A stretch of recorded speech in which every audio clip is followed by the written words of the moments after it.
পারছি না, আমার ধৈর্য কুলোচ্ছে না। ওরা যেভাবে অপপ্রচার চালাচ্ছে বিএনপির বিরুদ্ধে, আমাদের বিরুদ্ধে, আমি সহ্য করতে পারছি না। আমি আমার কিছুটা বই প্রকাশ আমি ভুলে গেলাম, আর গড়াবো না, আর বলবো না। আজকেই শেষ, আজকেই প্রথম, আজকেই শেষ। তোরা যা খুশি তাই কগিয়া, আমি কোনো কথা কমবো না, ঠিক আছে? চাঁদাবাজি করতেছে নিজেরা, চাপিয়ে দিচ্ছে বিএনপির উপরে।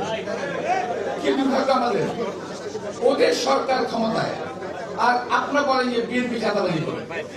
সরকার কি করে?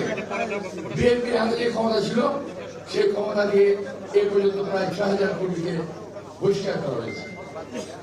আমি জানতে চাই, কয়জন চাঁদাবাজকে সরকার গ্রেফতার করেছে?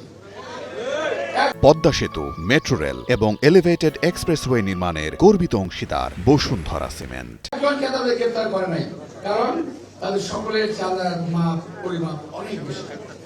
আমি বাই নেম বলতে পারি, কিন্তু বলবো না, ইলেকশন আগে তো বলবো না। কে করে, কার কাছ থেকে করে, সব জানি ওরা আমরা। কিন্তু চাপিয়ে দিচ্ছে বিএনপির উপরে, বিএনপির উপরে। ইলেকশনে আপনাদের বলার কিছু নাই। দেশের জন্য কি করেছেন বলতে পারবেন? যারা কথা বলেন, আমরা ভোট দিলেন, বিএনপি ভোট দিলেন, এবার আমাদেরকে দেন, আমাদের একবার দেখেন।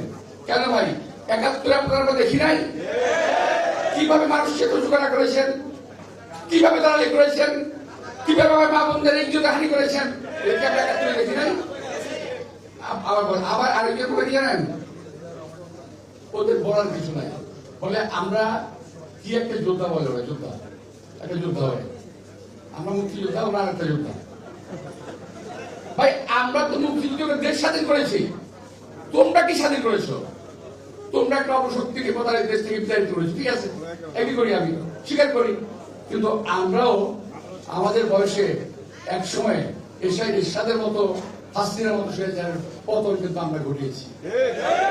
আমরা বলি নাই এই জন্য আমাদের মন্ত্রী বানাতে হবে।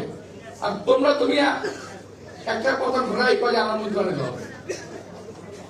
আমরা মুক্তিযুদ্ধের পরে যা যা কাজে ফেরত গিয়েছিলাম, আমরা কি বলি নাই আমাদের মন্ত্রী বানাতে হবে?